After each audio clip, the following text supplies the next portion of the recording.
Hello guys, आज की इस वीडियो में हम क्लास 10 की इंग्लिश के फर्स्ट चैप्टर को पढ़ने जा रहे हैं, जिसका नाम है the pace for living. The pace for living मतलब जीवन की रफ्तार। पेस मतलब रफ्तार, फॉर लिविंग जीवन, लिविंग मतलब जीवन, अतः जीवन की रफ्तार। द पेस फॉर लिविंग, जीवन की रफ्तार। इसके लेखक हैं R.C. हचिंसन। इसके लेखक कौन है? R.C. Hutchinson. The pace for living के राइटर हैं R.C. हचिंसन। तो आज पहले उनके ऑथर के बारे में बताया गया है कि R.C. हचिंसन कौन है, क्या है, इसके बारे में फर्स्ट पैराग्राफ में यहाँ पर बताया गया। कहता है R.C. Hutchinson A British novelist exhibit an exceptional flair for touching and sensitive issue of the contemporary society। कहता है R.C. हचिंसन एक ब्रिटिश नोवेलिस्ट हैं, एक प्रसिद्ध उपन्यासकार हैं, ब्रिटिश नोवेलिस्ट हैं। Exhibit exceptional for flair touching, और उनके द्वारा यह निबंध ऐसे लिखा गया है। यह ऐसे है, क्या है पूछेगा, the pace for living what is this. ये पूछ ऑब्जेक्टिव में आपको पूछ सकता है, तो ऐसे राइटर स्टोरी इस तरह क्या है, तो ऑब्जेक्टिव में दे दिया जाएगा। तो यह क्या है, ऐसे है। ऐसे मतलब निबंध है। इस निबंध के माध्यम से वह यह बताया है कि इस कंटेम्प्रेरी सोसाइटी, समकालीन समाज की जो दशाएं हैं उसके बारे में यह वर्णन, एक्सेप्शनल फ्लेयर फॉर टचिंग। और यह जो देश में जो एक मनुष्य के साथ हो जाती हैं, उनको लाइफ के साथ चलना पड़ता है, और उसे जो लाइफ के साथ जिस तरह लाइफ चलता है उस तरह से उसको चलना पड़ता है। तो कहता है with all its contradiction and paradox in the pace for living, R.C. Hutchinson captures the agony of modern man. He bring out how the first movement of them men, things and object hurts the normal rhythm and exerts undue pressure on men, women and children।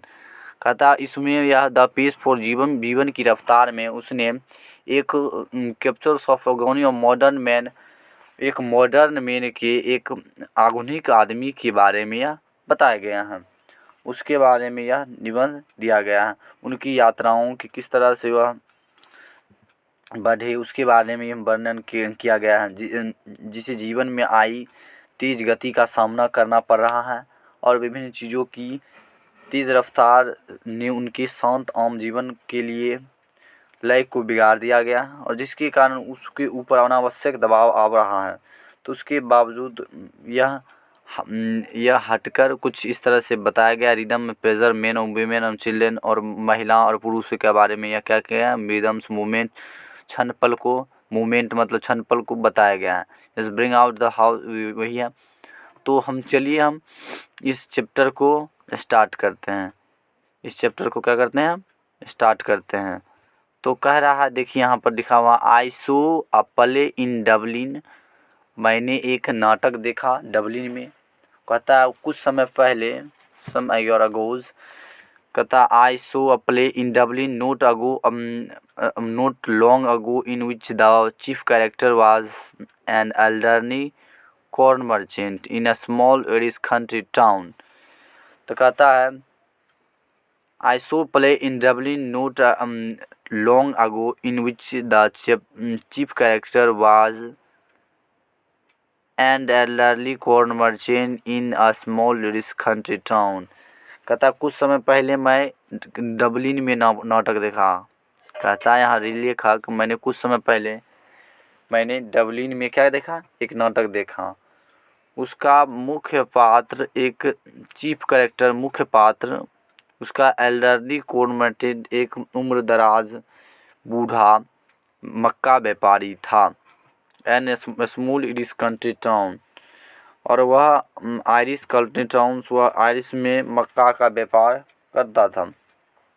Irish country town में कहता है he was a man of many anxieties his heart and diggy, his nephew was cheating him, his wife and fantastic notion of spending the 10 euro या 10 pound on holidays।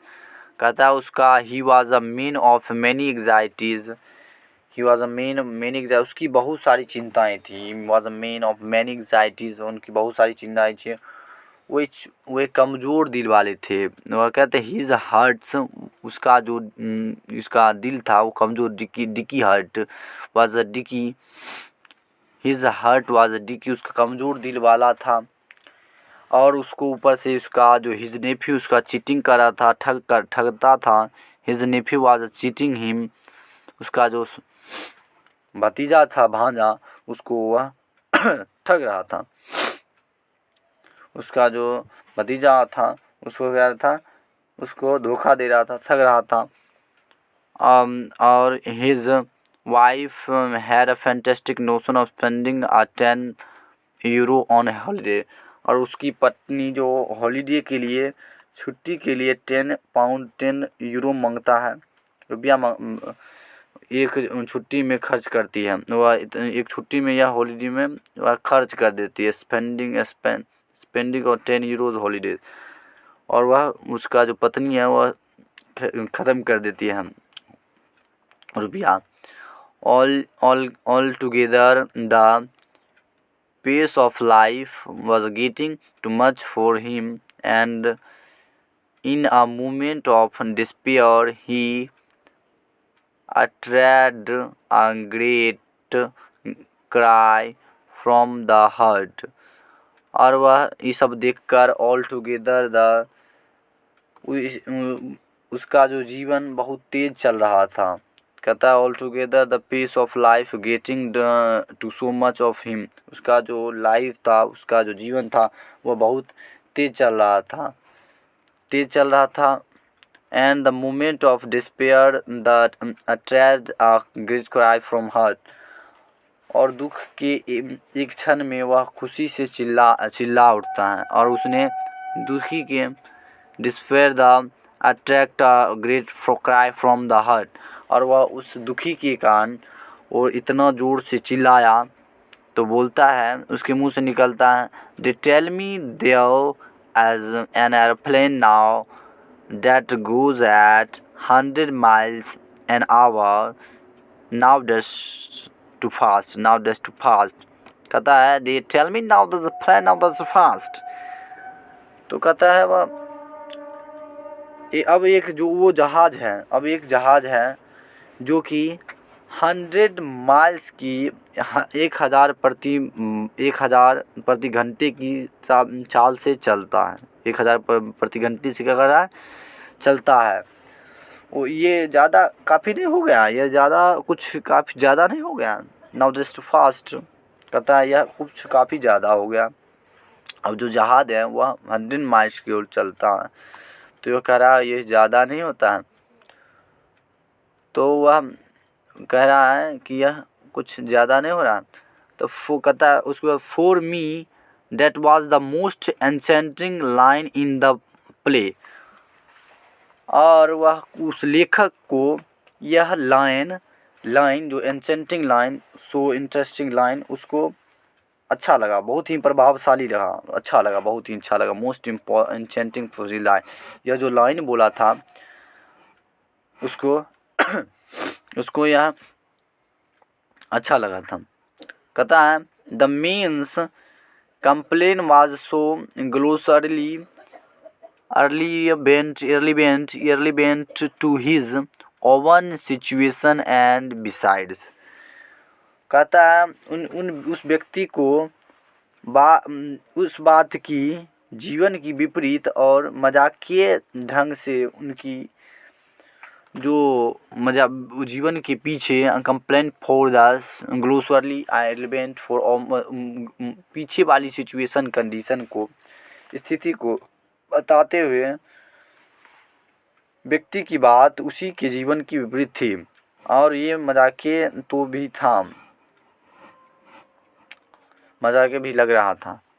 तो चलिए हम next page की ओर चलते हैं। तो कहता है बीइंग कॉमिक इट्स, कहता है उसको मजाकिया ढंग से हुई being comics it's struck me as a perfect illustration of the way an Aries gets at subtle truth by the most unlikely approach to show what the old fool meant. तो कहता है बीइंग कॉमिक, उसको ये मजाक लग रहा था। Being comic system मजाक उसको, it's struck to me to the perfect illustrations of the way though Iris gets on the subtle truth by the most unlikely. तो उसको मजाक है, मुझे ये कभी लगा कि कैसे आयरलैंड के लोग सच तक पहुंचते हैं। समझो वह बेवकूफ़ क्या कहना चाहता हो, उसको क्या कहना चाहता हो। Most unlikely approach to say that old man meet fool me, और वह बूढ़ा आदमी क्या कहना चाहता हो। यू से द, वह क्या बोलना चाहता है उसके बारे में यह क्या किया गया, कहा गया। सो सबटाइम्स टू मोर अनलाइकली टू, कहता नो डैट, ऐसा नहीं, नो डैट ऐसा नहीं, know that I have any dislike for this rapid movement my self. तो कहता है नो डैट, ऐसा नहीं है कि मैं तेज़ ज़िंदगी के ख़िलाफ़ हूँ। ऐसा नहीं कि no damn in dislike for rapid movement myself, कहता मैं ऐसा नहीं कि मैं तेज़ ज़िंदगी के ख़िलाफ़ हूँ। I enjoy going in a car at 90 miles an hour so long as I am driving and so long as it is not my car। कहता है मुझे कार चलाना अच्छा लगता है, एन्जॉय मुझे आनंद अच्छा लगता है, मुझे कार चलाना, ज़िंदगी में कार चलाना मुझे अच्छा लगता है। सो गोइंग एट, कार चलाना हमें 90 माइल्स पर आवर, 90 प्रति घंटा की 90 किलोमीटर प्रति घंटा की रफ्तार से मुझे कार चलाना अच्छा लगता है। So long as the I driving for long, और मैं जाना चाहता हूँ, पसंद करता हूँ 90 की रफ्तार से, लेकिन यदि वह मेरा कार ही ना हो। And I driving so long as the not my car, वह लेकिन यदि मैं कार चला रहा हूँ, तो कहता है कि यदि कार मेरी ही ना हो तो क्या। I adore the machines, I adore the machines that hurl you about at Battersea, you are about us Battersea. तो कहता है मैंने उन मशीनों को पूजता हूँ जो आपको बैटर समुद्र के चारों तरफ घेरे हुए हैं, बेटरेसिया के चारों ओर घेरे हुए हैं।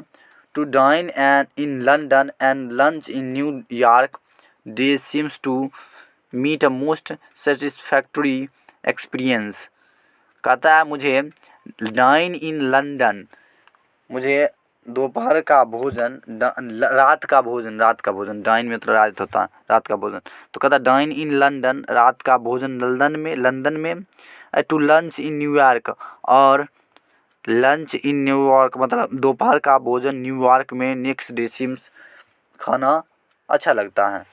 लंदन में रात का भोजन और सुबह में न्यूयॉर्क में मुझे बहुत ही संतुष्टजनक लगता है। इसमें सही आनंद नहीं आ रहा, पर ये आराधनीय नाटक है।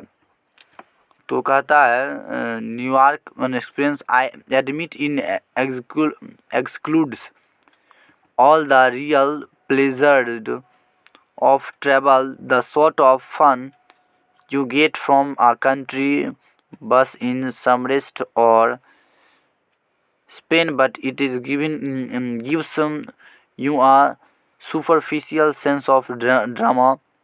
It was the sort of, तो कहता है